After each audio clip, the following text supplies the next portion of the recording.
Good afternoon, Advocate Msiwa. Good afternoon, CJ. Good afternoon to everybody in the room. How are you? I'm very fine. Okay. Thanks. I wish you are the same. I am, thank you. Thank you. I just want to start by apologizing for keeping you waiting this long. Circumstances beyond our control. And I also want to place on record that you and I have known each other for a long time. We were students together, we were neighbors, we practiced together in the same chambers. So we have a long-standing relationship, which will not affect my objectivity in this interview, of course. You obtained 2 degrees from the University of Transkei, a BUris and LLB. That is correct. And you also have is a certificate in advanced program Alternative in Dispute Resolution, ADR, Chief yes. Justice. Okay. Which you did through the AFSA Foundation. Yes. Your legal career starts many years ago in 1983. That's correct, Chief Justice. When you joined the Department of Justice as an administrative clerk. That's true, Justice. Then you became a prosecutor, a control prosecutor. Then how long were you in prosecution? 1985 to 1997. That's possibly true, sir, Chief Justice. Yes. It was quite a long time. Yes. And I recall that you came to Johannesburg to do pupillage. That is correct. Having decided to join the bar. That is true, Chief Justice. And started your practice with the Society of Advocates of Transkei in 1997. That is correct. That is so, Chief Justice. And in 2021, you obtained silk, or you were conferred with status of senior counsel.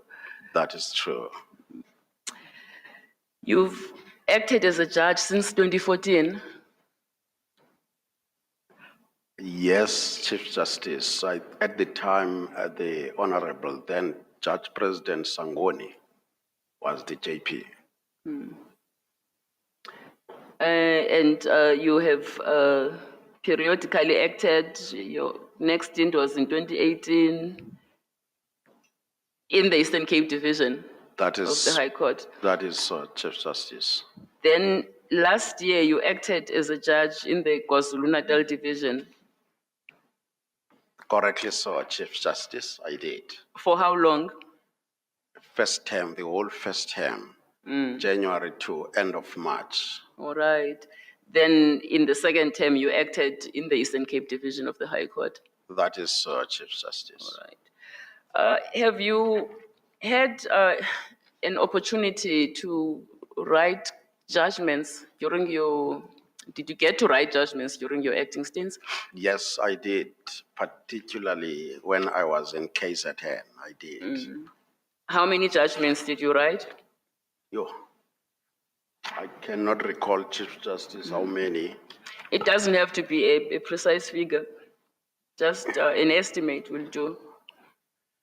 Chief Justice, I was doing the motion court, both opposed and unopposed, for the whole term, the expedited term. In the expedited motion court, it was plenty of, it's plenty. Some of them were extempore. Some are written. I can't imagine. It's a lot. At the judgments you have attached to your application, the only written judgments you have delivered? I don't think they are the only ones. It's just that when I was preparing,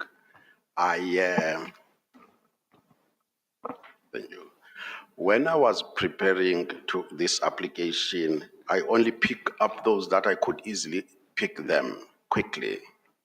So there are more? There are more. All right. Any of them reported? No? I do not know, Judge. Not yet. I don't know, Judge, at all. Okay.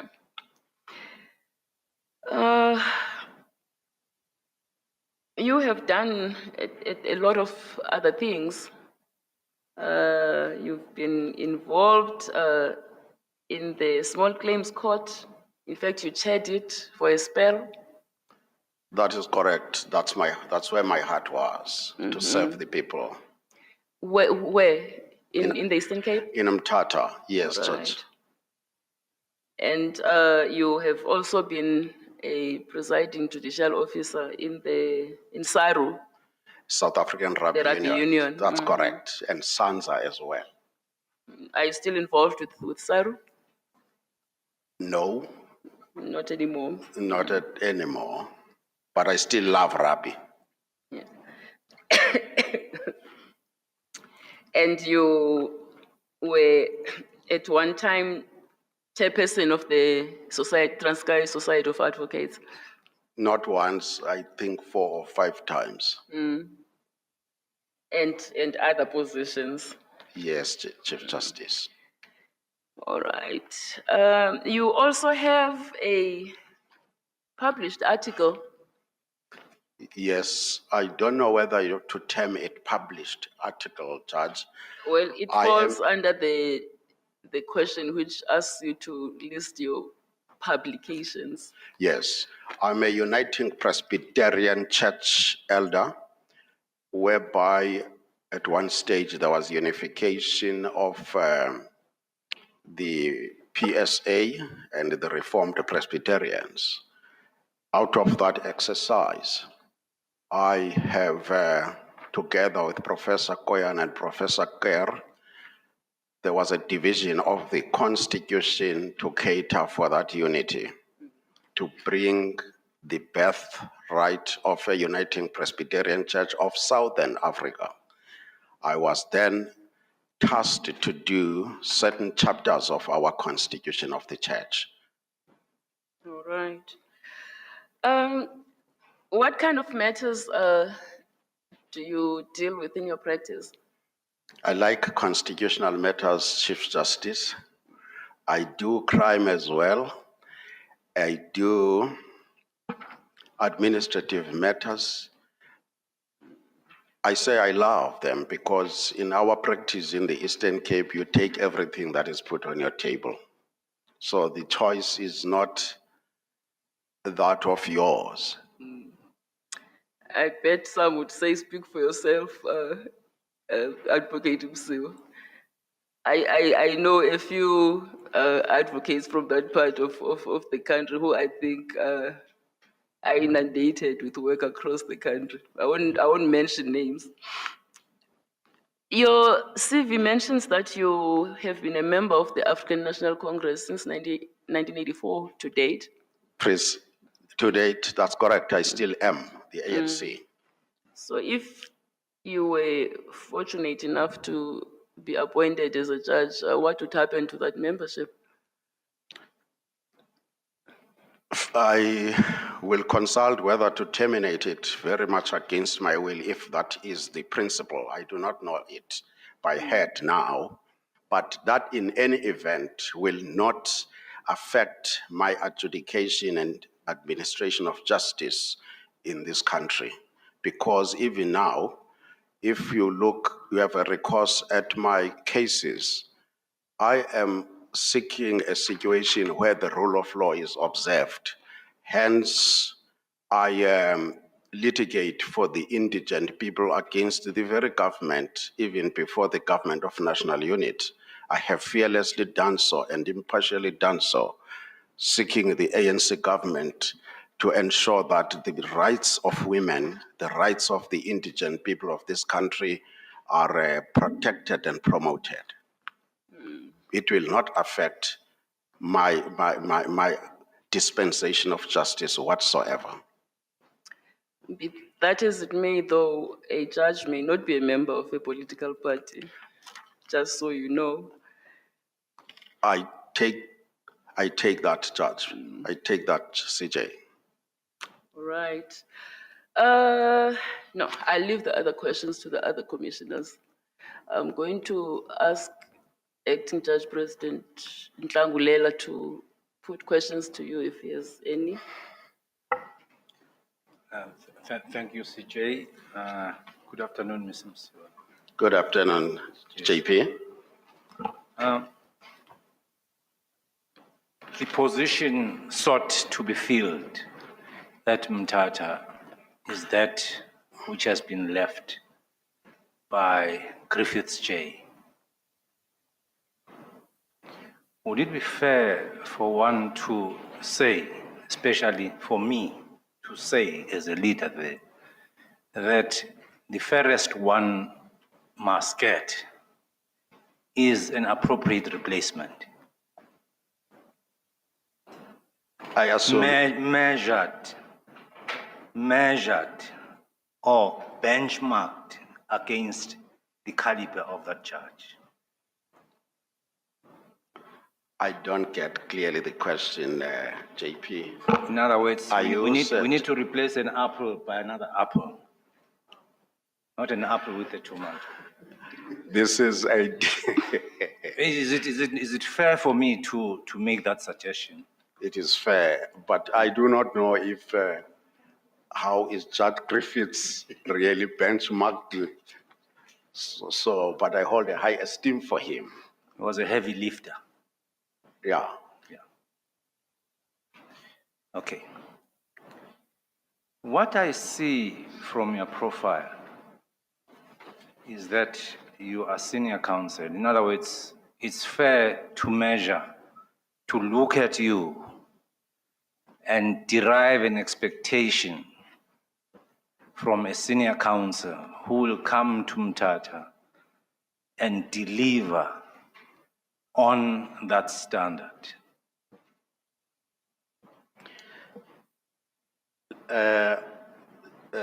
ADJP, I do not measure myself with Honorable Justice Griffiths, but I know I can give it all, as I did when I was in KZN. When I performed the duties of judicial officer in KZN, I wanted the Honorable JP of KZN to replace me with at least 3 acting judges, so to leave that legacy. I'm not afraid of working. Okay, no, that's fine. Looking closer to your profile, one gathers that little or no mention is made of reported judgments having been written by you, counsel. Yes, AJP, as I alluded, there are judgments that I should have considered if I had ample time to ensure that my judgments are there. Namely, you may recall that there is a trial court judgment versus the Eastern Cape Premier versus Traco. I was involved in that case from the beginning up to the end. Also, there is a case of the military council versus Sekeleni. Those judgments, I know they are reported. Further, there is also a judgment of Norfolk versus the Minister of Safety and Security. I forgot some of them. This is why they are not here, JP. And it is due to the pressure that my peers were pressurizing me to file this application. But now my brother sitting next to me can't know about judgments for discussion in this meeting unless they are part of your profile. I accept that. It is my shortcoming. Okay.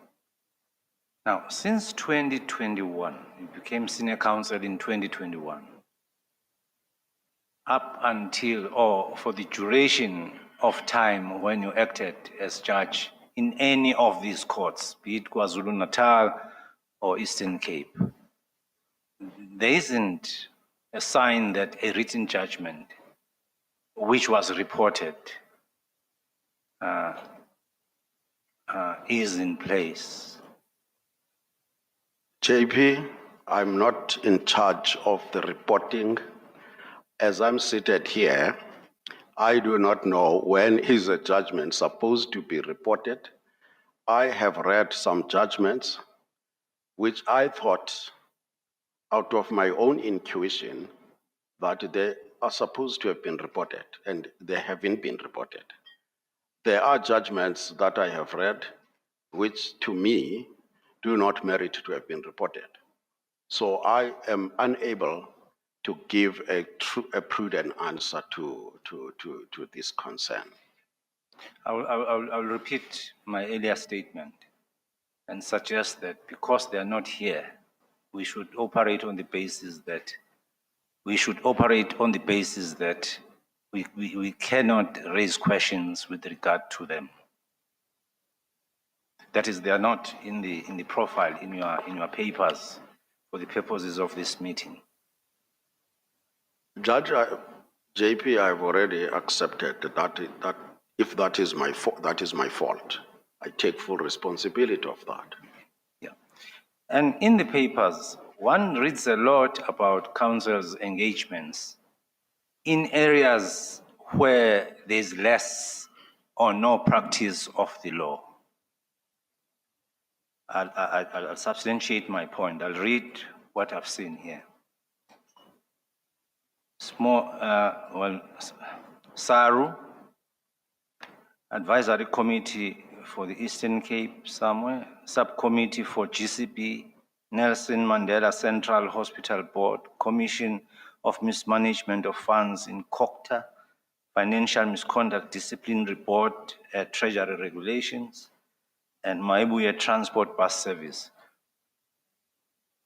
I say this account tells me that you would not have been exposed in an area which encourages agility, writing, so that we know what philosophy the senior counsel has, and so that we can then say, I can then say to the JSC, this is what we are going to get from this candidate once the candidate is appointed as judge in Mthatha.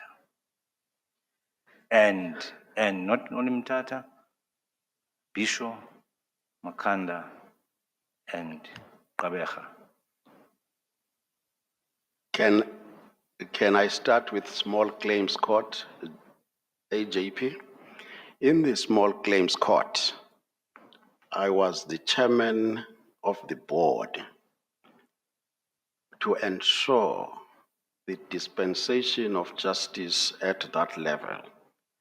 I needed not to write anything, but I was a go-between between the then Minister, Deputy Minister of Justice, I forgot who he is, and ensure the administration was there. Let's take the second one, Sanza or Saru. If anyone has played rugby, he will understand the rule regulation 19, that if a player has been cited, the full proceedings are in accordance with the requisites of court process. You meet South African player having violated regulation 19, and out of that, if you preside, you'll find barristers from Australia, you find barristers from England, you find senior counsel from here in South Africa. And you would make sure that promptly, once a player is red-carded, that decision is done, and you preside over as if you preside in court of law. You appraise the guilty player or the accused player for fouling the other one. of the legal rights as enshrined in our Constitution of the Republic, you make sure, double sure and certain that that player gets a fair hearing. So let me not agree with the Honorable JP. If Judge Lex Mpart was here, he would attest to this, and other senior counsel who have been involved in the South African rugby, both at South Africa, New Zealand, and Australia. Then I don't know the other one. The other one is audit committees. If you are a member or a chairman of the audit committee, there is a lot of law involved there, because there must be compliance by the organs of the state, be it the government departments of the municipalities, to achieve clean audits, unqualified audits, or qualified audits. Run away from the disclaimers. But in order to achieve so, there is a process of capacitating, be it the government officials, through the audits and ensuring compliance. There's a lot of law interesting in that field of auditors to save the government money, to ensure that the misappropriations, to ensure that the lot of infractions that takes place in the government institutions are curtailed. Yes, we do not preside there, but we ensure compliance with PFMA, etc., and report to the cabinet. Yes, and all that would be more administrative. Yes. Than your hardcore litigation material. Sometimes you even advise. Let's take, for instance, at the Maibuye, I was not a chairman, Maibuye Bus Transport. I was giving advice, legal advices of how that institution should be run. Let's take the Nelson Mandela Academic Hospital Board. What did I advance? There is legality. There is assistance that the government had to benefit out of that, and it also sharpened me. Yes. Just a follow-up on this question for the last time, but all these activities have not been such that they translated to litigation in the High Court, Supreme Court of Appeal, or the Constitutional Court, where there would be legal debates with you standing, arguing your case, and with you being involved in reportable cases as an outcome. If I am the chairman of the Nelson Mandela Academic Hospital Board, I advise the government of the Eastern Cape, as I did, how best to save the government money on this litigation of medical negligence, and put and assist with measurements to ensure that, of course, the attorneys or the practitioners who are pursuing or asserting the interests, the rights of the litigants, they are all as well protected. I do not necessarily have to go and in court in person to do those in that capacity. Now, if appointed as judge, what's going to happen with your engagements in these organizations, just to use a generic term? What's going to happen to them? If you look at the last one, the Maibuye, I didn't spend over 3 months when I was the board member, because I received an invitation from Honorable Justice Madondo to act in KZN.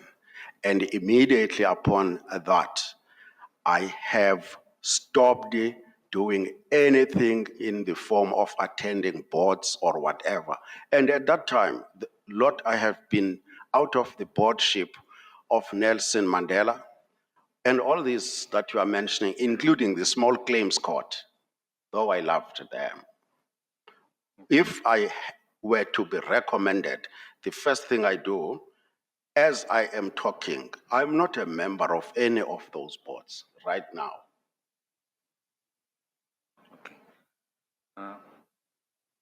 Mr. Msiwa, I think that I would be doing an injustice, CJ, if I don't raise this final question to you.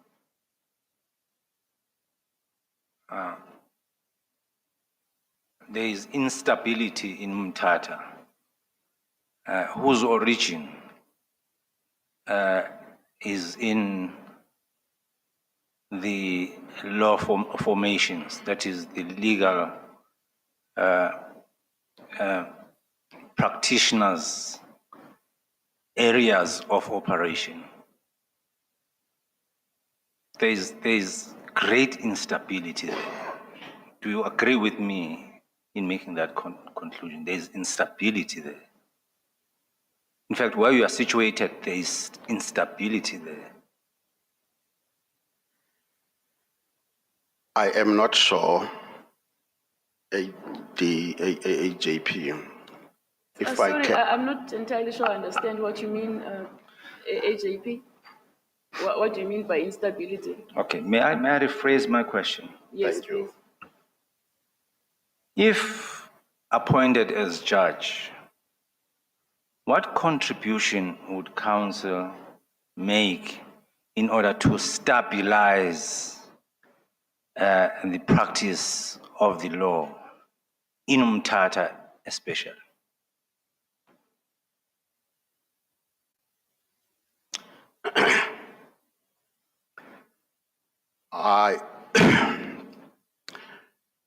my efforts will be guided by what I will term Lord Denning's 10 cardinal points of being a judge. I will ensure that I'm humble enough to the practitioners. I will ensure that I treat them with respect and aplomb they deserve. I will be prompt in delivering judgments. I will be as objective and impartially as a judge is expected. I will assist on the ethical part of practitioners who sometimes I have seen that either when they were prepared to be court officials, a very principle has escaped them, a very legal principle, namely that their duty in court is of paramount to act ethically correct and ensuring that they are there to assist the court to arrive at a fair and a just decision. This is what I have seen through my lecturing and through the observations in court, that this ethical obligation, if not enforced, there are practitioners who are not impressing me in the form of how I was trained to become an advocate. That your main duty in court is not to mislead it, not to grandstand, but to ensure that you assist the court to the best, with the best of your ability that you can. I will inculcate that sense of responsibility to its highest measure for the benefit of the division, if I am recommended.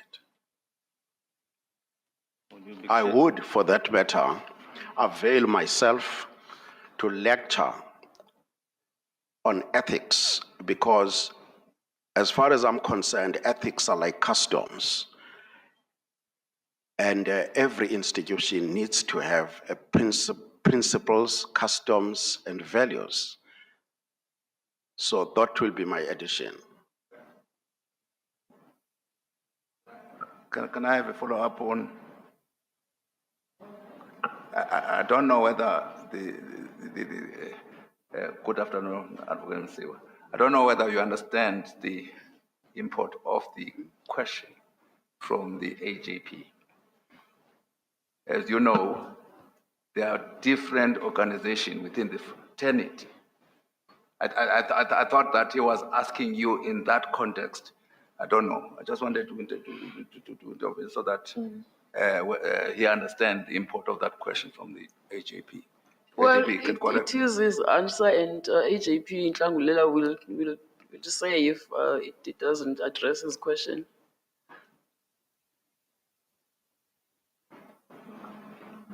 Had you finished, Advocate Msiwa? Yes, Okay. Chief Justice, I think I have. AJP? I think I must stop here. I'm not here to cross-examine the applicant. Mine is just to bring up the issues. And his is to give us as much information possible. Thank you, I do have AJP. information. I'm not looking for information. I do have it. Sorry? I do have information. I know what makes me to phrase the questions in the manner that I do. And I think that my questions have been clear. If the answer is in full or half or not there, then that's a matter for evaluation. I don't want to cross-examine. Indeed. Thank you. So I choose to stop here. Thank you, AJP. Premier Mabuyane, are you still with us?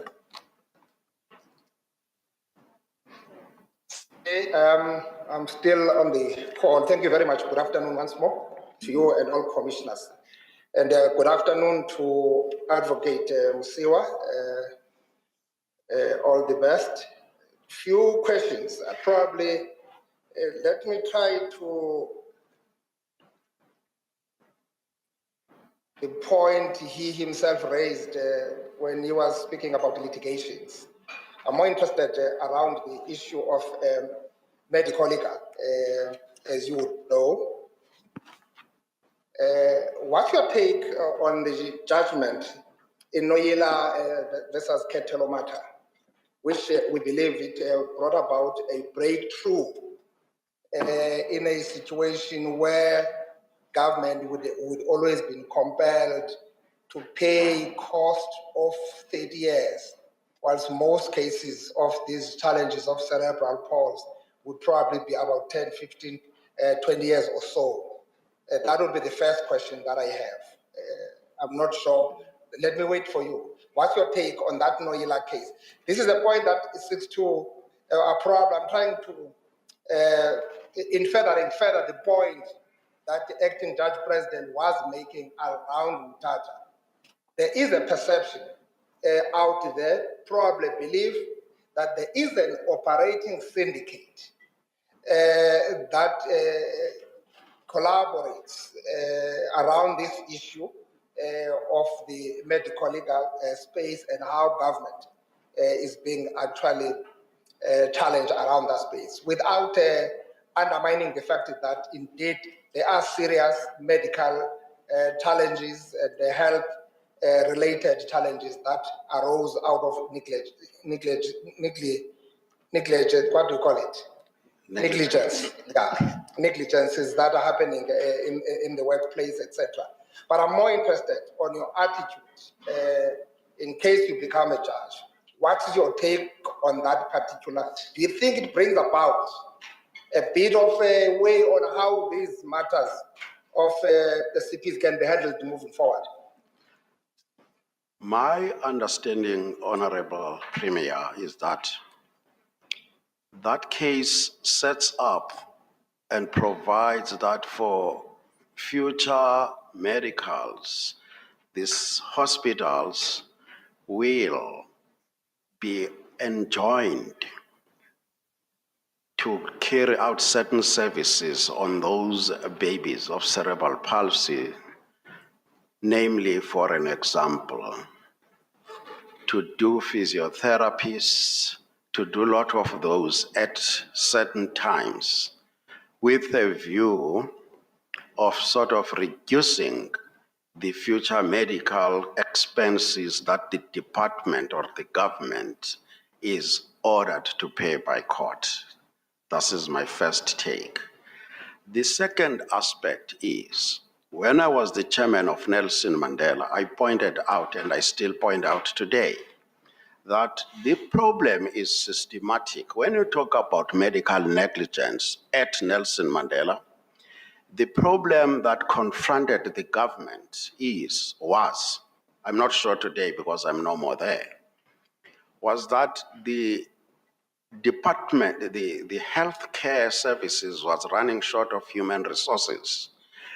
E.g., if a nurse or a doctor has died, those people were not replaced. If somebody has retired, those people had not been replaced. It then called upon for immediate replacement of those who live. And remember, the organogram of Nelson Mandela Academic Hospital was not an organogram that really portrays an entity that was supposed to be a national competence.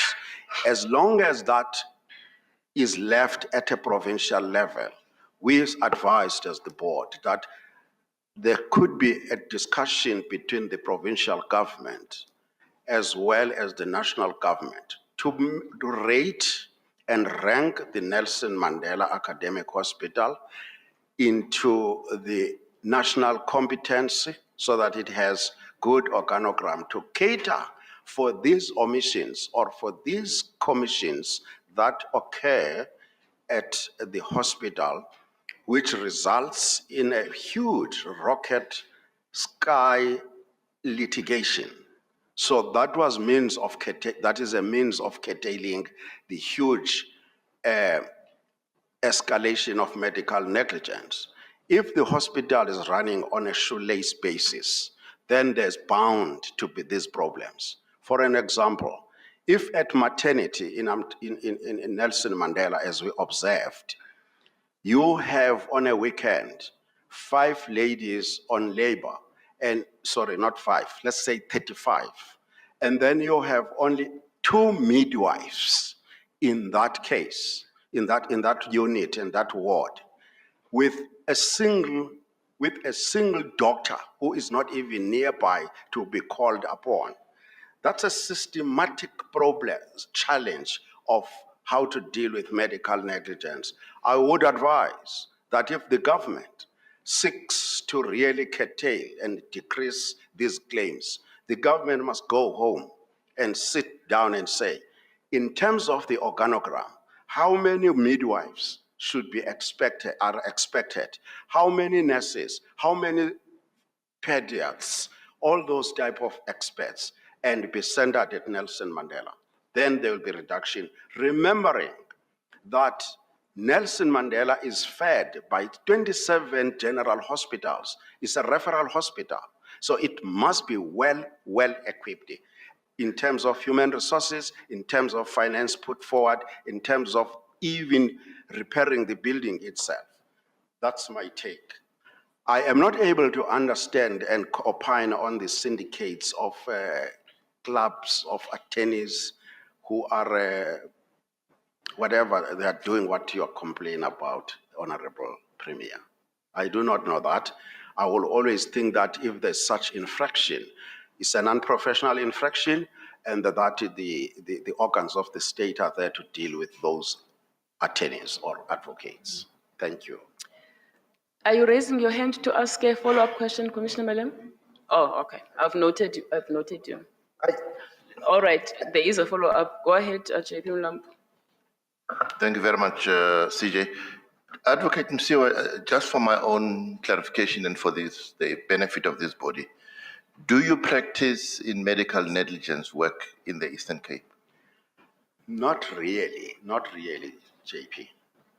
Okay, because I asked this question because I'm aware, based on media reports, that there's an SIU proclamation to investigate lawyers, advocates, doctors, and hospital officials who regarding this whole matter in the Eastern Cape.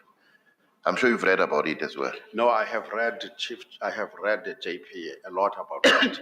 And when we heard about it, we're all as concerned as everybody, because we do not promote unscrupulous behavior on the part of any practitioner, be it an advocate or an attorney.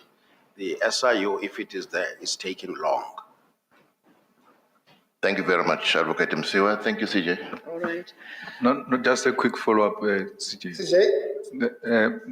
CJ, just a quick Go follow-up. ahead, Commissioner Madam. The Premier asked the acting judge if he was aware of these lawyers who were engaged in these shenanigans. In his response, he says, which I will deal with in my own chance of asking questions. He said, well, I don't know of anything of that sort, and if there's anything like that, the law must take place, blah, blah. He finishes.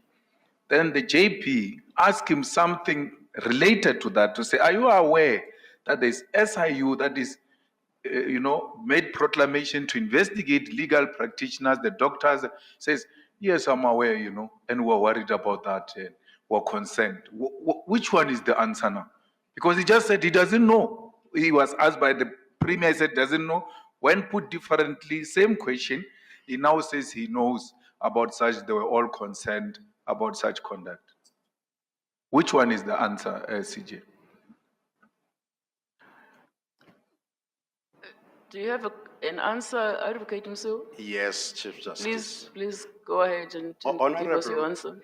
Honorable Malema, when I say I know, it's out of reading on papers that there is concern about the shenanigans committed by practitioners. It's not that I have personal knowledge of who those people are or what is the magnitude of that. Thank you. All right. CJ, can I come back? Yes. Thank you very much.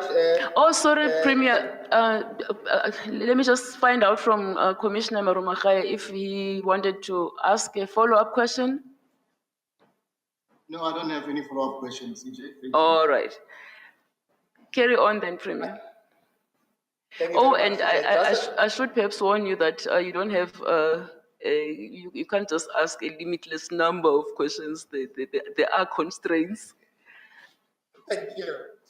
No. I just have two. I'm just Okay. concluding the first one. All right. On the same question that Honorable Malema was explaining further. So I just want to check from Advocate Msiwa, what court can do in ensuring that the money awarded, whatever process that has been followed, but that money ends up with the real people, mothers or the children themselves. What court's role around that other than just awarding that particular court judgment? Do you think the court can play a role around there in tightening up to ensure that there is no abuse there? Probably the money doesn't end up in the hands of those unscrupulous attorneys and all that. Honorable Premier, what happens in court is this. A judge presiding grants an order in the presence of your legal team, the government employed advocate and state attorney, as well as the advocate who represents the plaintiff or the patient. Once an order is granted, it transits to the attorney's level. The advocates are no more there. And they mustn't be there insofar as how is the money distributed to the beneficiary. However, when I hear of this crisis, I take that, one, the court has no responsibility until your people, the organs of the state, investigate this. As you say, there's SIU. Investigate this And the investigation should be very simple here. The court order will have the parties, will have the order granted by the court. Your SIU should simply go to the families, that is the beneficiaries who were granted this money, to verify if the attorney in whose favor when acting for his or her client did in fact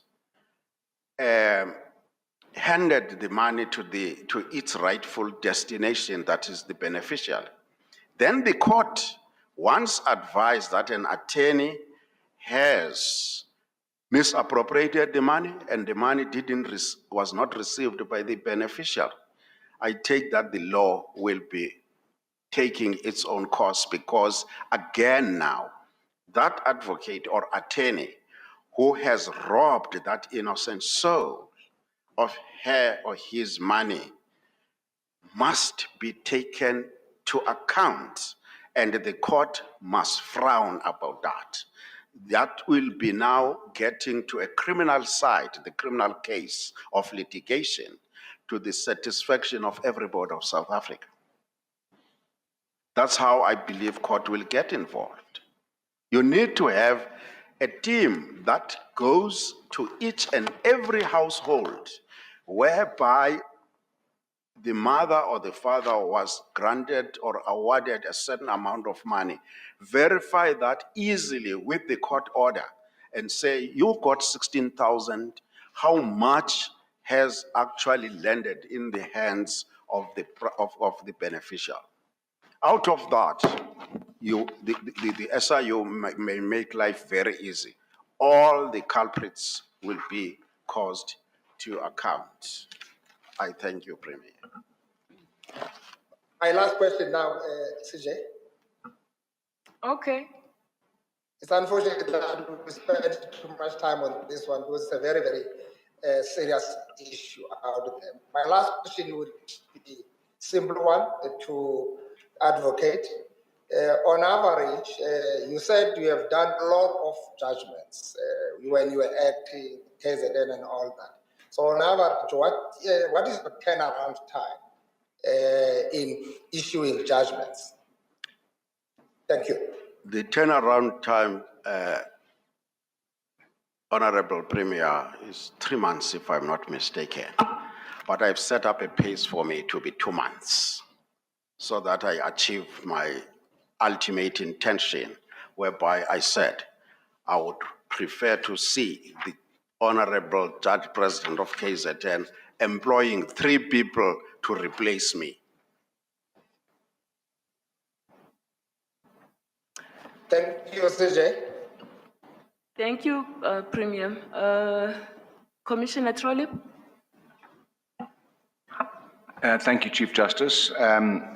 Judge Msiwa, in the absence of evidence of reported cases, I wanted to ask you quite a pedantic question, but I think it's important because it speaks to attention to detail in writing.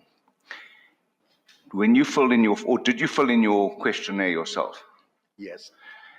In that regard, I noticed that there were some irregularities in the case between Tracor and the premiers and 8 others. There was reference to Olimoko when it's actually Ulimoko. And in the case between Makaula and Premier, there were gender inaccuracies. For example, you referred to a chieftainess as a chieftain, and then later you said she was denied the right to act on behalf of his son. Now, in writing, it's very important to get the record right. Am I right in saying that, especially as a judge? Yes.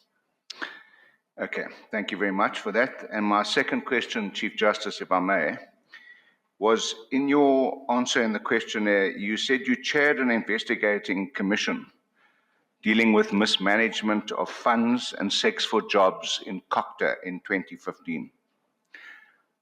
Were the people responsible for mismanagement of funds and sex for jobs held accountable, and what happened to them? The terms of reference, Honorable Trollip, were altered once we commenced. We were confined with the investigation for the latter, that is sex for jobs. We made, Sorry, could you speak in the mic? thank you. The terms of reference were altered. Regarding the mismanagement of funds, we were told that no, this is not your scope, and we dealt with only the sex for jobs. We made recommendations and findings. Nothing happened. Thank you, Chief Justice. Commissioner Hassan? Thank you very much, Chief Justice. This is perhaps unintentionally a follow-on on Commissioner Trollop's question.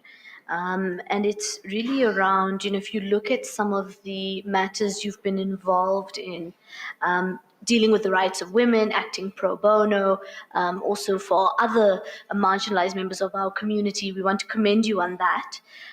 But the question is, and I'll ask it a little bit more broadly than Commissioner Trollop has, but given some of the challenges in the Eastern Cape, and I think we're all fully aware of what has been reported in the media and other ways, but how would you deal with sexual harassment more broadly in the court? And I'm aware that there's this policy and it hasn't yet been circulated, but I do think it's important, commissioners, for us to understand that, especially given the challenges in this particular division. And then I'm also interested, let me ask that and then I'll ask my second question after. Thank you.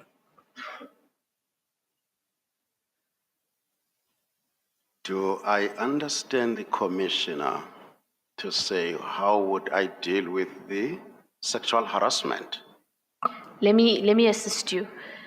How would you deal with a potential culture where sexual harassment may or may not be normalized, but what would you do to combat it within the court? And I mean this, of course, in terms of matters you will preside over, but I mean this also internally in terms of how things have been working. And I'm just asking because it is an issue that has come up in the public domain. Thank you. Sexual harassment is an atrocious and unbearable offense. I think that there are statutory prescripts of how to deal with anything that has got to do with sexual offenses. I will abide by that and enforce them. Those laws and prescripts. At the same time, amongst the members or amongst the staff people, it's something that needs to be taught, that needs to be spoken about in a manner that is discouraged.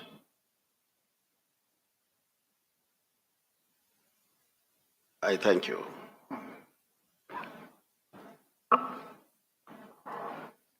Okay, I don't know if I'm entirely satisfied with that, but I do recognize that I asked a more broad, generalized question. I'm also interested in, and we've seen it a little bit in terms of your legal jurisprudence to some extent, about how you'd infuse activism and human rights in your cases. But I'm interested about how, going forward, and I'm trying to phrase it correctly because I might use the wrong legal jargon, so I'm going to speak as a layperson, but how you would be able to, let's say, enhance the element of human rights, because we do see it as a thread throughout the legal jurisprudence, but I would be interested to know what will be done to elevate it. And I'll leave it at that, CJ. Thank you.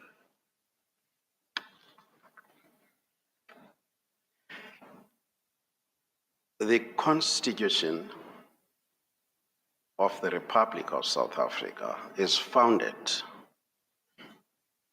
on the values of humanity and dignity and freedoms. And further, the Constitution enjoys a judge or a court to, in the exercise of its own inherent authority, to ensure that the Constitution is adhered to, even in the exercise of a common law, in the exercise of a discretion in terms of common law. That common law or customary law, that common law must be subservient to the Constitution. So for a judge,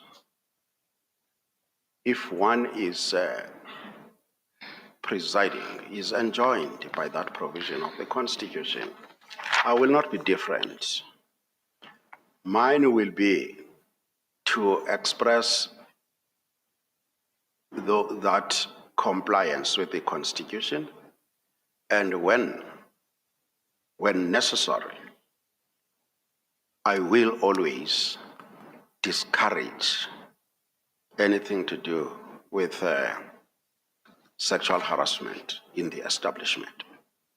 I thank you. Deputy President Zondi. Thank you very much, Chief Justice. Good afternoon, Advocate Msiwa. Good afternoon. I was listening to the debate between you and the acting Judge President of the Eastern Cape. And it will seem to me that the debate was about your ability, was about the number of judgments that we have written and the number of judgments which have been reported. So would you assist us in terms of the judgment? Because it will seem to me, judging from the line of his engagement with you, that he was not satisfied with the number of judgments that you have written. And based on the number of judgments that you have written, it will be difficult for us to assess your suitability as a judge. So I want you to assist us. Do you have judgments that have been reported? And if not, why did you not mark them reportable and see what happens? Thank you. In the Eastern Cape, when I started acting, I did not even know who is responsible for reporting judgments. I had written judgments at the time of Judge President Sangoni's tenure. I have also written judgments subsequent to that, and even in 2024, when I was in Grahamstown, I've written judgments, but I didn't write reportable. I do not have an idea about the reporting of judgments, how it is done. I repeat myself. I never even inquired or investigated how judgments are to be reported. I thank you, Judge President. I make a follow-up, Chief Justice, on this. I was checking the judgments, that is the TRACO, Military Council, all these judgments that we're quoting. These are judgments relate when you are the council and you were led, you were not the lead council. That is, in all of those that we have mentioned thus far, there was a lead council. It was not. There was a lead council. For instance, in TRACO, you were led, and then in this military council, you were led. Do you have a judgment where yourself now, you was the lead counsel, either where you were lead counsel, either in the Eastern Cape or in the SCA or some other division? Just to make up, because all this that we have relied on somebody else. That's where my difficulty is. I'm adding to that question. I remember recently a judgment where I was alone representing the Premier and the President of the Republic, which has been written by Judge Mtombo or Nomnembo. I'm not sure how far has it gone, but I know I read it. It is written reportable. No, but that one is subject to leave to appeal. You and me were involved on that one. Can we put aside? There's an appeal, there's a leave to appeal, which is yet to be had. Do you have any case in which you, you have been by yourself, you were the counsel who appeared? Because all the judgment you cited, you were led by some other. I'm trying to make up to what the Deputy President is saying and what the JP, so that, because you rely on this judgment for reported judgments. I'm trying to give you a space so that to say, no, this is the case where, for instance, as a counsel, I've appeared. I do not remember one, Honorable. Follow up? Okay. Commissioner Pillay? Thank you, Chief Justice. Good afternoon.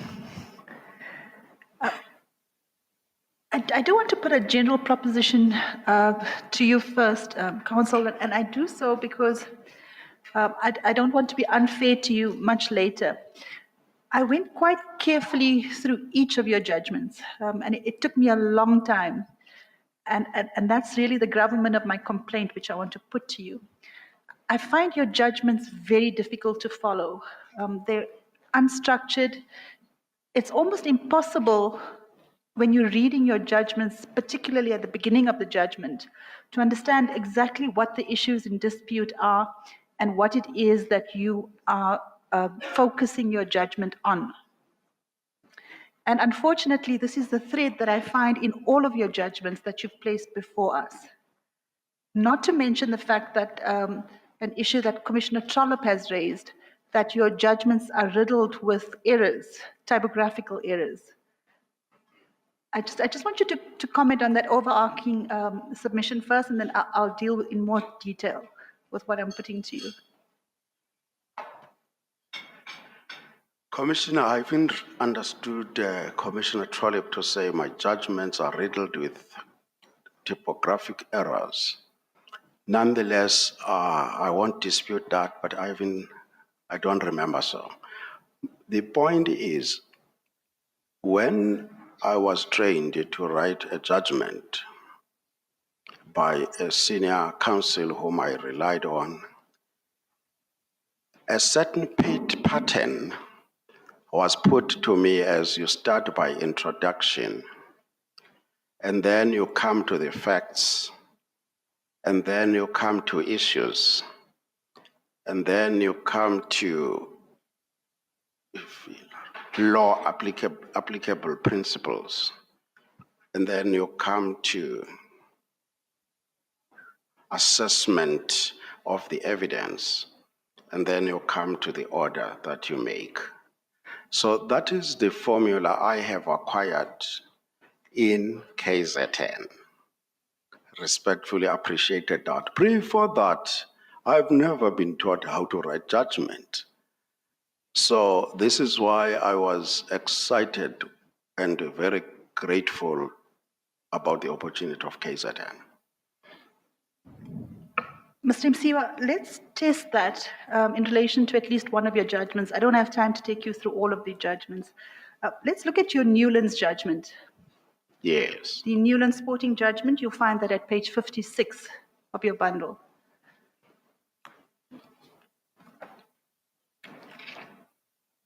Page? 56 of your bundle.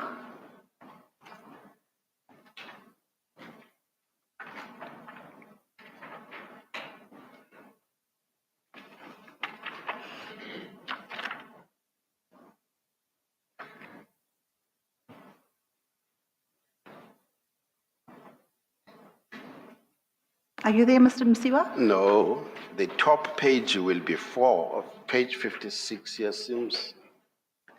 I'm looking at paginated page 56.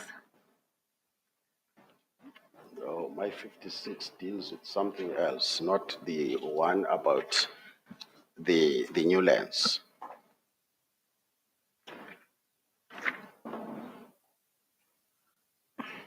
But I know the new lands case because it dealt with football clubs in Yes. Durban that were denied the right to participate in an elective conference. Yes, it dealt with challenges to decisions taken by SAFA at the elective conference. Yes.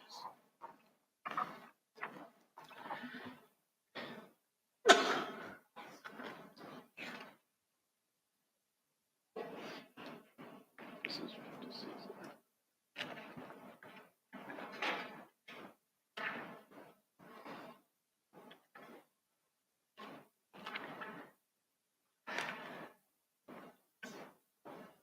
Okay, thank you.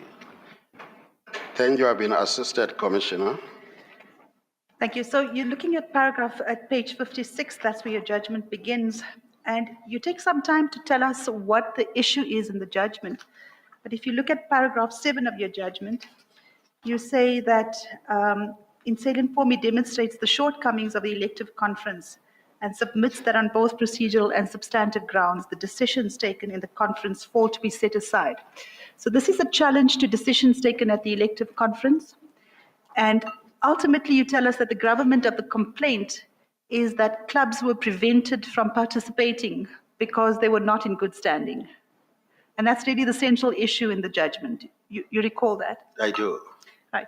Now, if you go down to paragraph 26 of your judgment,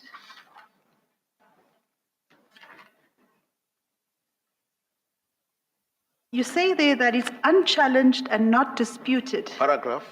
26, paragraph 26 of your judgment. Yes. You say there that it's unchallenged and not disputed that the clubs lack good standing. And that's really the central point of the entire case. To me, it was not the only one. Not the only one, but the considered. central point. You say that elsewhere in your judgment. Let's read the preceding sentence, Honorable Commissioner. This version about lack of good standing of applicant clubs has not been refuted by the applicant's counsel. Then I say it remains unchallenged and not disputed. And then you make a finding. Yes. Now, you do it again at paragraph 32. You say something else. You say that it's common cause that the applicants did not have good standing at the electoral conference. Yes. So you see the difference in the two findings already. On the one hand, you say that it's undisputed, but you make a finding that they lacked at the elective conference. And on the second the second instance, you say that the applicants did not have, it was common cause that the applicants did not have good standing. Do you see that? Yes. Now, what you do for the remainder of the judgment is where I have a difficulty, Mr. Msiwa, and you'll see that from paragraph 33 onwards. You talk again about the fact that the applicants were not in good standing and the amount of paper it took just to establish that point, which according to your judgment is the central point. And then you say, you say in paragraph 34, it was legally apt for the respondents to deny the applicants' participation in elective conference. It is to date incumbent on the applicant to purge their non-payment of either affiliation or subscription before they are terminated as members. Now, that issue didn't serve before you. That they had not paid. No, what the implication of non-payment is for continued membership. That was not before you. What was before you was a challenge to decisions taken at the conference.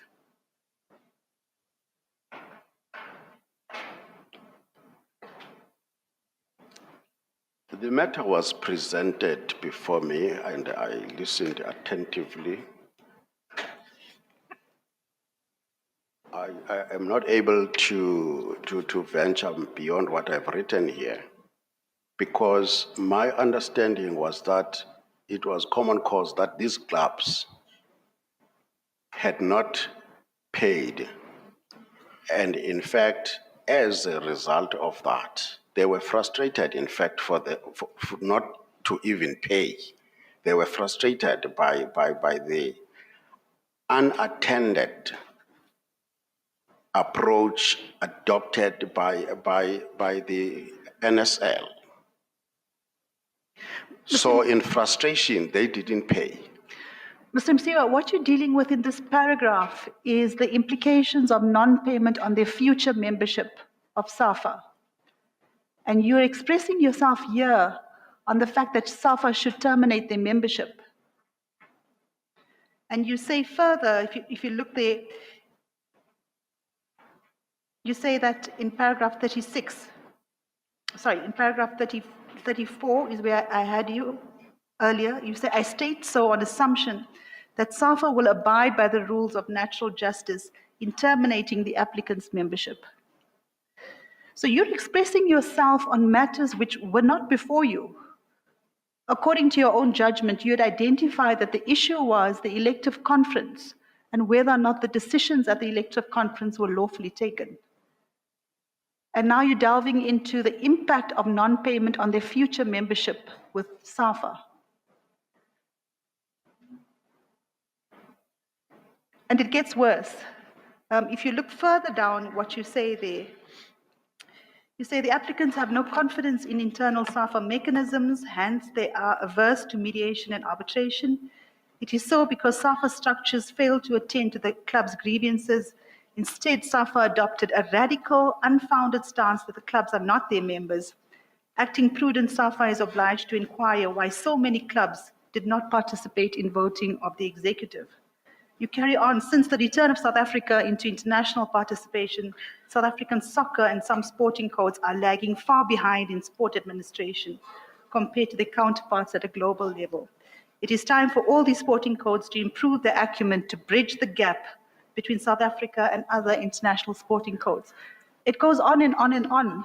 You're traversing material which is not at all relevant to what you yourself identified as the dispute before you, which is the legality of the decisions taken at the elective conference.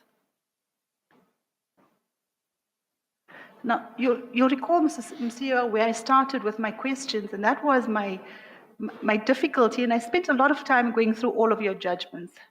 My difficulty is that they all demonstrate a lack of clarity and cohesion in terms of how the reasoning is set out.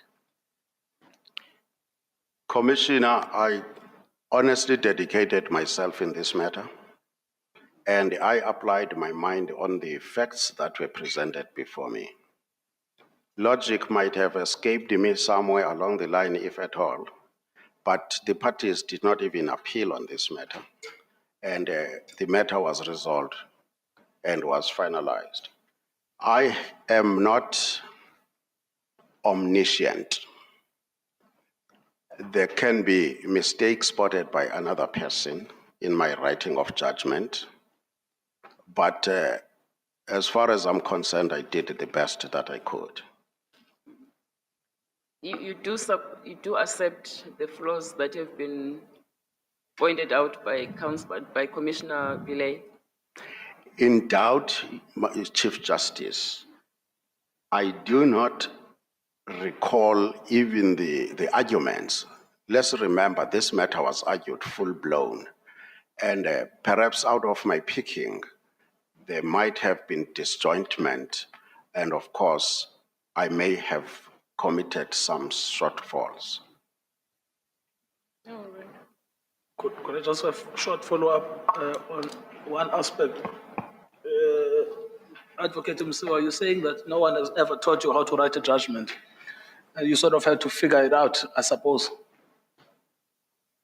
I beg yours, Commissioner. You're saying that no one ever taught you how to write a judgment. You sort of had to make it as you go along. Yes, Commissioner. I mean, the only thing I'm concerned about that is that Okay, maybe in 1995 that would have been legitimate, but now there are so many programs training people how to write judgments, specifically people that are interested in joining the judiciary. There is a judicial institute, so the access to training on judgment writing is so available. So I'm not sure whether to accept your defense on that issue. Honorable Commissioner, you may not accept my defense because I never attended any of those. I have been looking for an opportunity to attend to that, but the last one where I was gonna to benefit could have been the very, very last. I can't remember, but long after this judgment had been written, I'm still eager to go and learn. Commissioner Malem, your hand was up at some stage, and all the questions you put to the candidates were follow-up questions. Do you still want to? I've got my questions. Okay, go ahead. Thank you, CJ, and thank you for adjusting the aircon because it was horrible the whole day. And it was like the power relations are not properly balanced because the aircon can communicate something else as to who is in charge. I just want to ask, so I can make a quick follow-up on the same. You said you don't remember, no, let me ask it differently. How many judgments did you write since acting in KZN and Eastern Cape?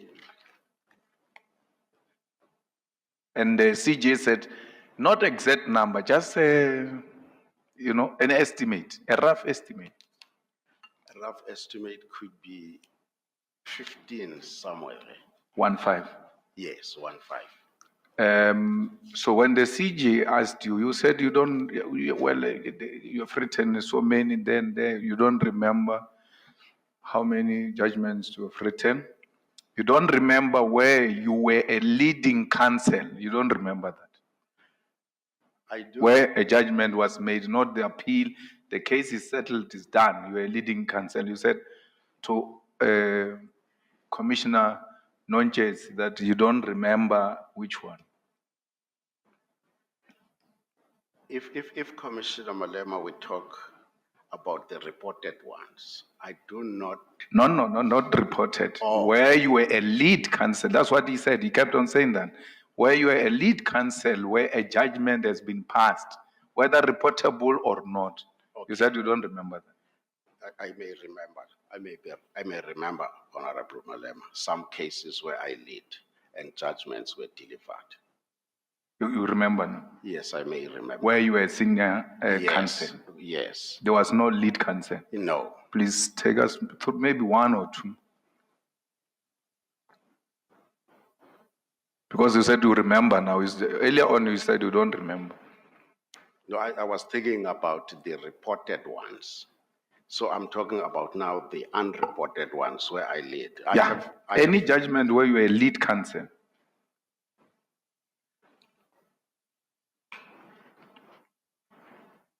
I have led in matter of land affairs where there's invasion next to Umtata at Mandela Park about land invasions. I led the late Nancy in those matters, a series of them. I also led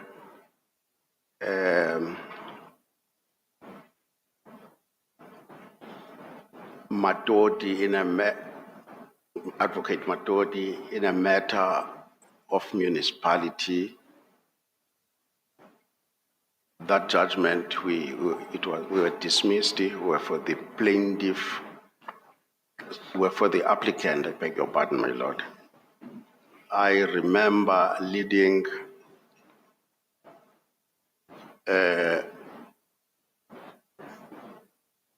Mr. Healy in a matter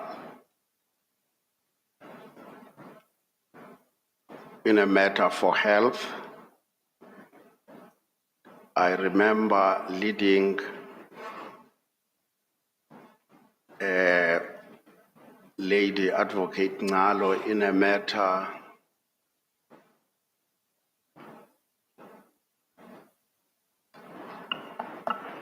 can't remember whether transport or education. That's fine, SC. I've got a limited time. Now, equally, you don't remember how judgments get reported. I'm going to a different point. That's what you said earlier on. You said, I don't know how judgments get reported. I just see them, some written, reportable. You don't know how a judgment gets reported for it to become a reported judgment. You don't know that. I don't know that. You don't know that, SC. I say, I confirm. You said to Chief Justice, you said you are a member of the ANC and you don't know anything against that. And if there is anything of that sort, that will be against your philosophy as a judge. You remember that? I don't get your question clearly, Honorable. You remember you said, if you are a member of the ANC and you don't know of any rule that makes you not to be a member of the ANC, and if there is such, it will be against, I'm not quoting you straight, but it will be against your principle or philosophy because that's who you are, a member of the ANC. And you can't wake up one day you are told you are not a member of that organization. That's what I understood you to be saying to Chief Justice earlier on. I can't remember what she said at the end, but your answer was that you are a member of the ANC and that's who you are. Honorable Malema, you must have not understood me.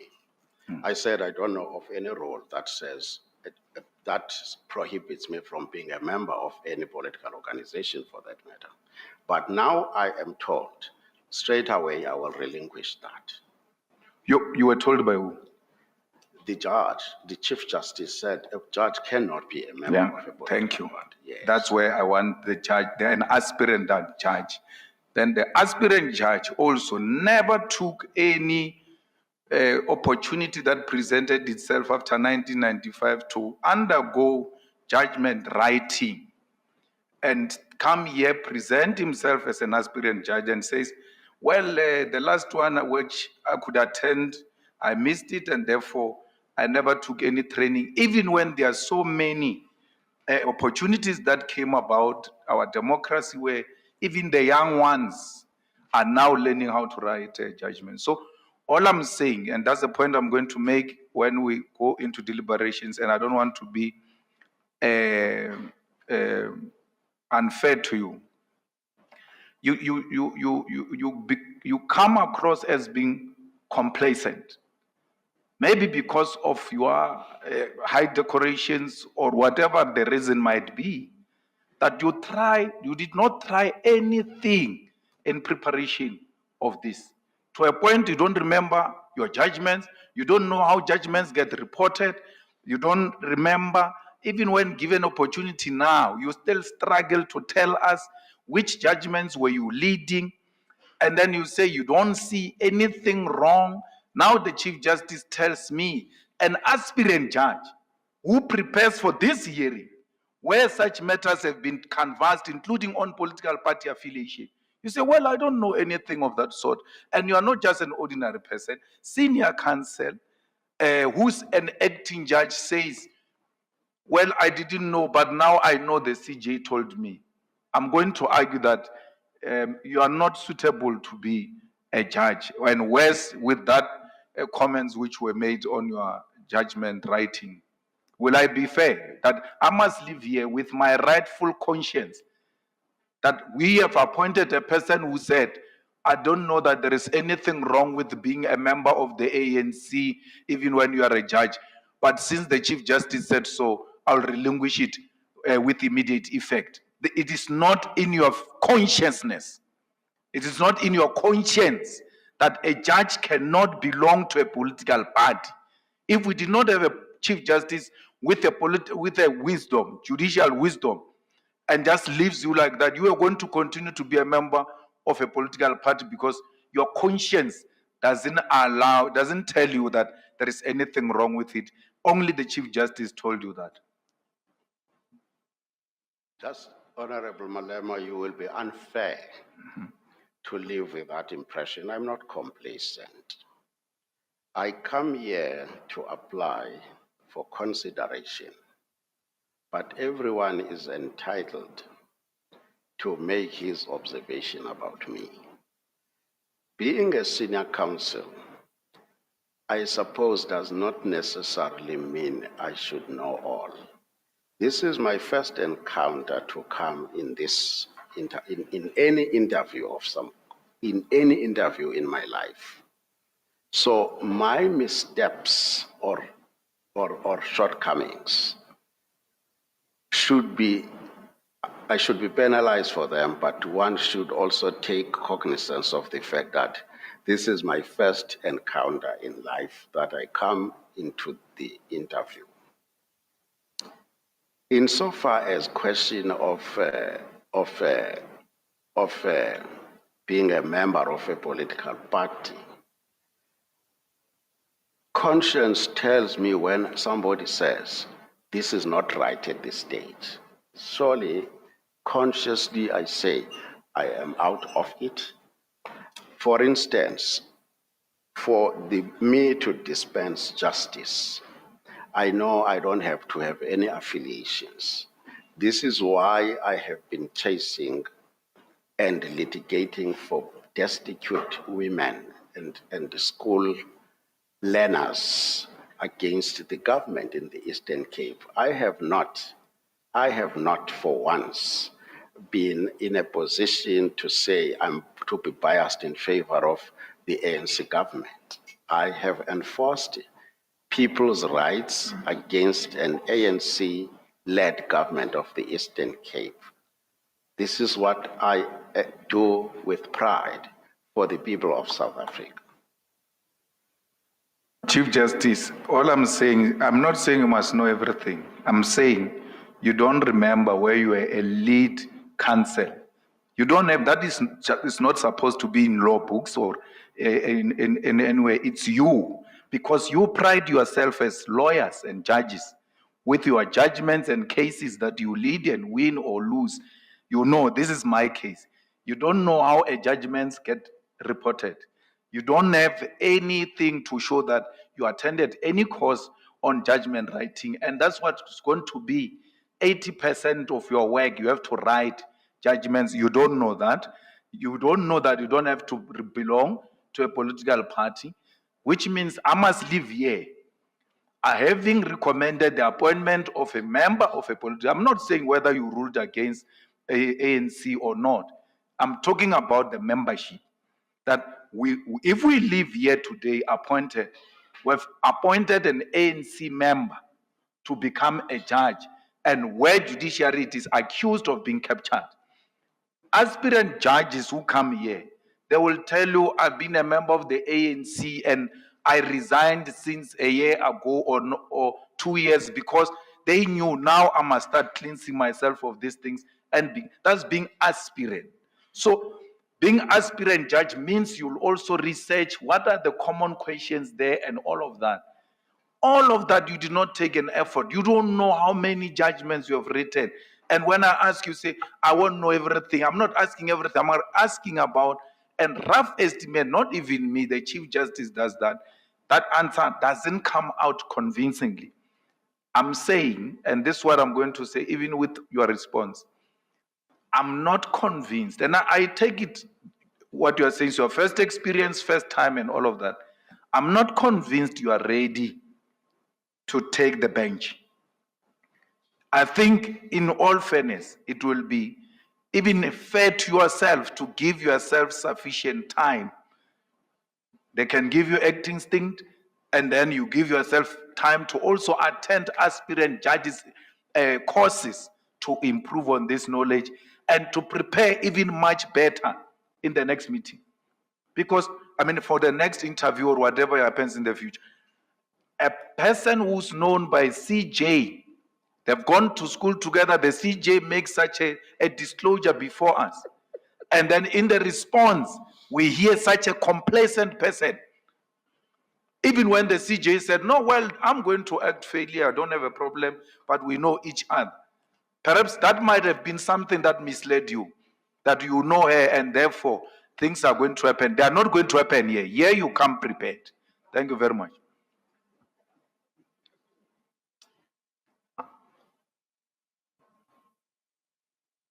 Commissioner Pillay, did you want to respond to Commissioner Malema's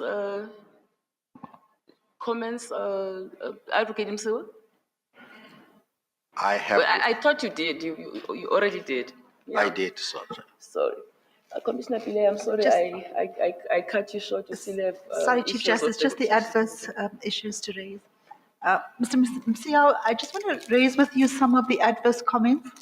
You were given notice of these adverse comments, and unfortunately, your response didn't address all of the adverse comments. The first one is the adverse comment from the GCB, and it relates to your age. They raised the fact that you are 65 years and 7 months, and that may work against you. So if I could ask you to address that. Yes. And the second adverse comment by the GCB is that you claim to represent indigent people, but they are unable to locate judgments which record that you do represent indigent people.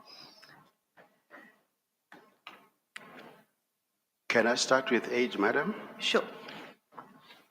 There is a say that the more one grows old, there's a need to reciprocate such with humility.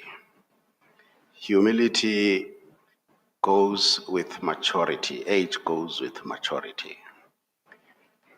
I so submit that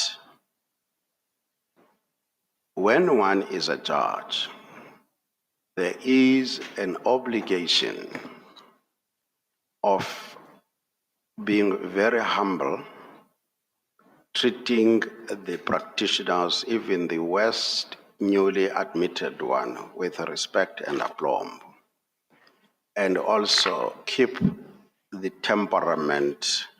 No, it must not be, you mustn't have a high temperament. Therefore, this calls for the reactions and responses. Say you meet up a newly admitted practitioner who hits hard at judicial officers. There are some who do so. The manner of dealing with that is contained through maturity, because you don't have to react and respond harshly. You have to try to show him better how to think and how to present his case. Yes, you do so while taking cognizance of the fact that behind this person, there is a small person there who is the litigant, who is not aware of the techniques that are required in court. So I am that type of, I subscribe to that principle. So I submit that age is a benefit, because the manner of handling issues differs much when you are young. You handle matters in a very mature way when you are old than when I was young. So this is my submission. Age shouldn't be, as far as I'm concerned, shouldn't be a bar for consideration of a judicial appointment. I have illustrated that in court you meet up various type of characters. Some of them are very robust against judicial officers. Some of them are very humble. But the duty the judge has is to treat all of them with respect, but show them in a very educative form, so that even the worst young practitioner dares to come to your court and say, I will learn in that court. Just in relation to that point, Mr. Msiwa, I just want to put to you what AFT KZN submitted to the commission. They said that those who appear before you said you do not have a good handle on a busy motion court role. They said that you argued unduly with counsel during your acting stints. And they said that you did not have a courteous approach, particularly with juniors who appeared before you. Let me deal with the IFT Devon. I've seen that. I lack particularity. I couldn't respond to that because I do not know of any case of this nature. And whereby in Devon is very good, very good. The colleague judges, they would advise you of anything that is unbecoming you commit in court because there's a live communication between the judiciary and the practitioners. So this takes me by surprise because I know in Devon, KZN, I could have been asked about this. I lack particularity. However, having said so, I do not know if the very IFT people do know me. I believe they do not know me. Whoever has penned this negative and adverse report in this way, because I was in Devon and I do not recall arguing with anybody so adversely that there's this report. Courtesy of approach, I do not know where that comes from, how did I do it, on whom did I do it. Dealing with the issue of, I want to think the other one, the respect, I've read that there's a complaint that I respected seniors. This is blown out of proportion because in court I treat everybody on equal footing as practitioners and court officials who are there to work with me to arrive at a fair and a just decision. Now, in that process, of course, there's ethical obligation, which is known as a practice. Senior counsels are afforded priority in court. You do not let, as a presiding judge, senior counsels to stay in court without any reason. They are given preference by virtue of their patents.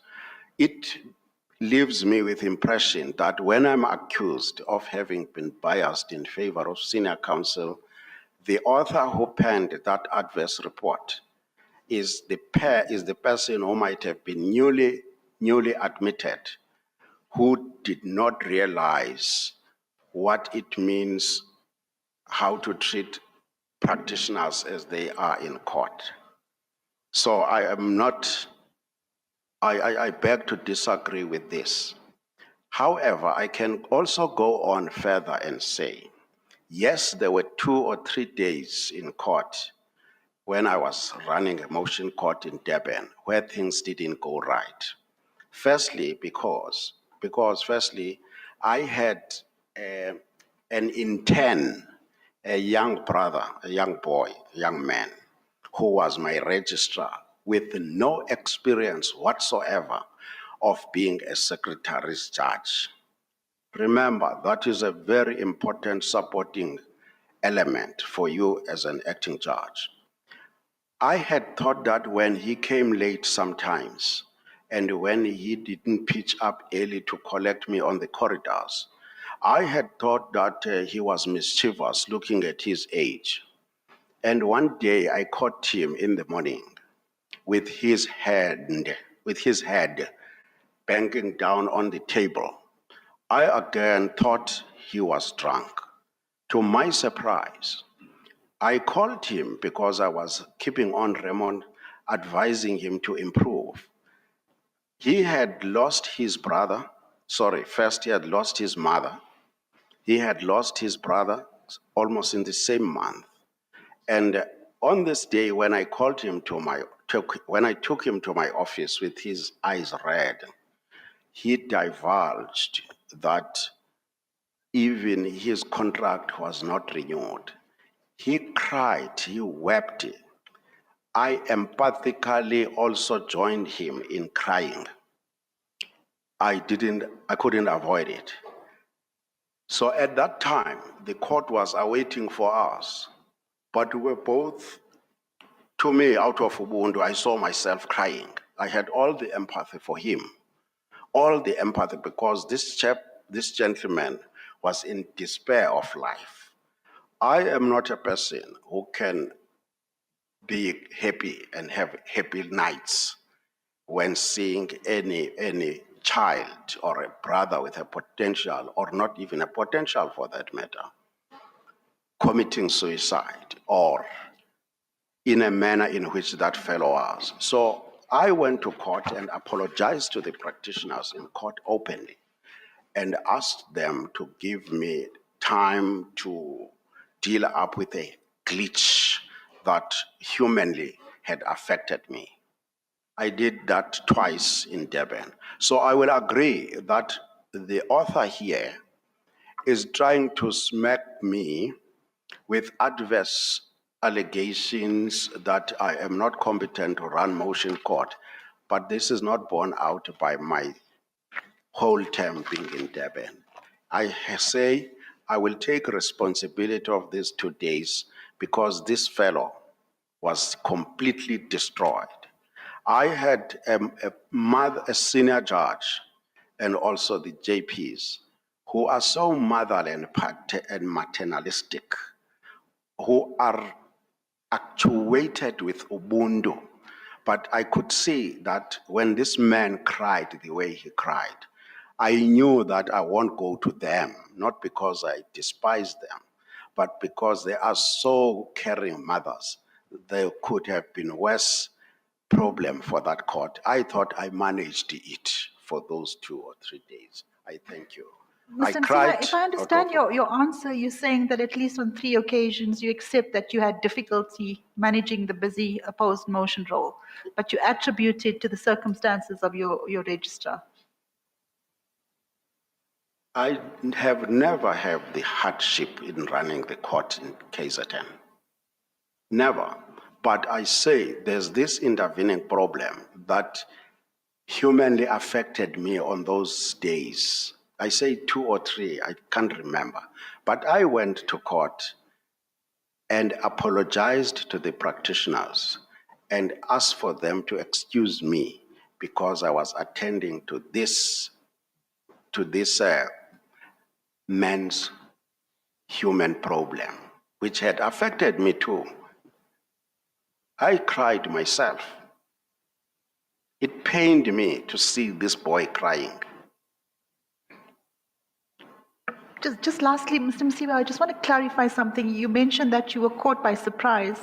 I just want you to confirm that the JSC does have a very high functioning objections committee and that you were given a copy of the AFT and GCB objections and you chose not to respond to the elements of the objections which I've put to you today.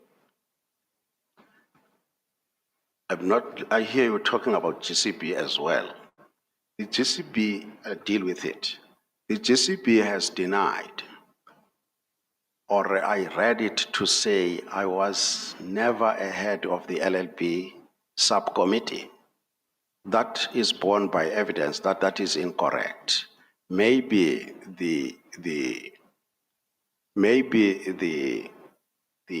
memory or the records of the GCB, institutional memory, let me say so.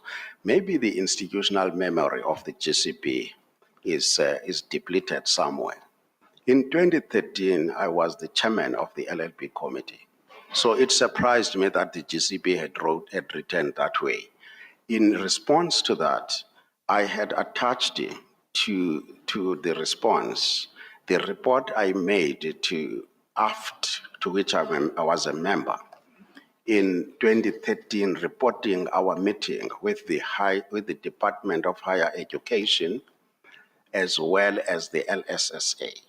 I reported in that official capacity as the chairman of the LLP subcommittee of the GCB.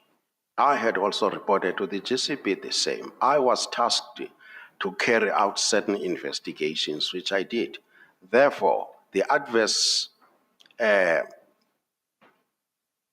report made in that regard by GCB is not accurate. Sorry, Chief Justice, we just need to clarify this. There were two adverse comments by the GCB. There is one that you have addressed. We rejected that because you provided a 2013 document showing that you were in fact part of the GCB LLB committee.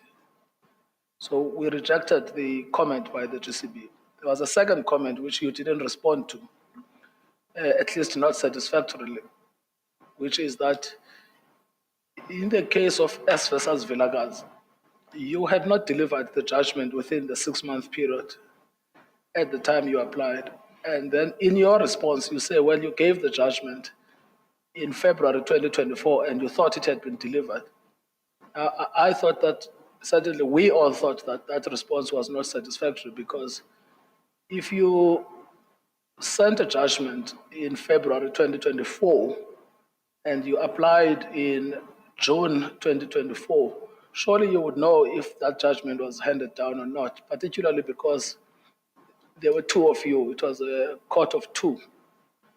And so we couldn't understand what exactly you were saying there. So that's the issue on the GCB that you must address yourself on, not the first issue, because we agree with you on the first issue. We thought your response was satisfactory. It's really the thing about whether your response about that judgment is an acceptable response or not. This judgment is the most grievous mishap has ever happened in my hands. If Honorable Ngoketobi look at my judgments in Durban, this is an exception. Everything got lost. It's a matter that has got to do with a lady by Bodlani. And it's the only judgment that my secretary ever tried to type. He took so long to type it.